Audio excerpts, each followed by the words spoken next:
Hürmetli vatandaşlarımızın 4. başlayımız. Japonya'nın veziri Shinzo Abe, Reis Xi Jinping ile 22. günü söhbet ötküzüldü. Mavzulu haber 4. ayının 17. günü Wenwi torbetide ilan kılındı. Fransa radyo stansiyası haberi. Japonya televizyon stansiyasının haberleriga asaslanganda Bandung yığınının 60 yıllığını hatırlaş günlerinde Indoneziyada bu yığın açıldıgan boldu.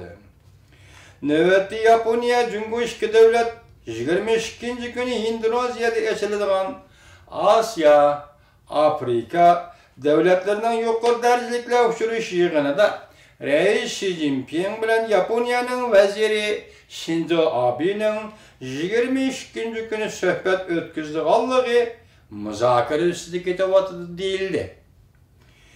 Haberde Vezir Shinzo Abe 4. ayının 21. günü Indonezya'nı ziyaret kıldı. Hem de Bandung yığınının 60 yıllığını hatırlaydıgan Asya Afrika yukarı derecelikle yığınıga katnaşıdı.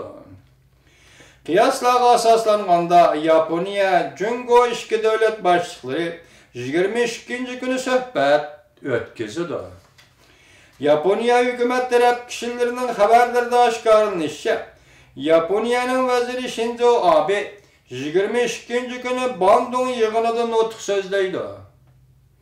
Vezir Shinzo Abe notukada Japonya'nın uruştan keyinki tinçlik terakkiyat yolu, Asya'nın güllenişine koşkan töhfesi ve bunu dinleyen Japonya'nın Asya Tinç Okyan rayoniga ve dünyaga texmi köp töhfe qoşudiganligi to'g'risida Shinzo Abe notoq so'zlaydi.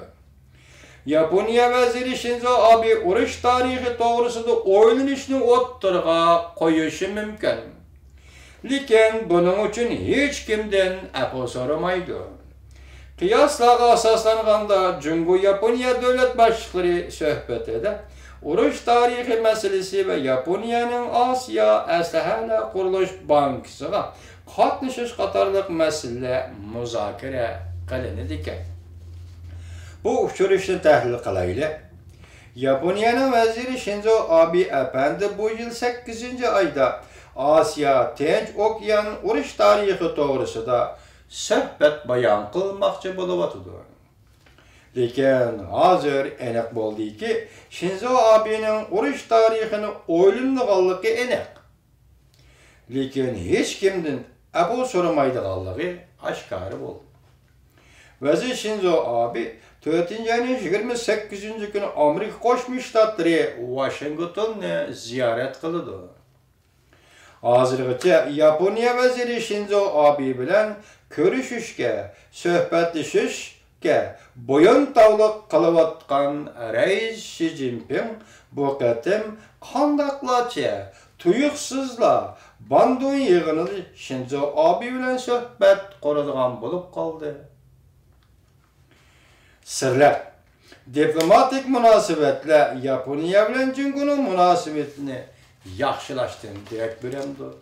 Mush qatim Yaponiya Cumhur ikki davlat munosabati yaxshilik qilishi mumkinmi?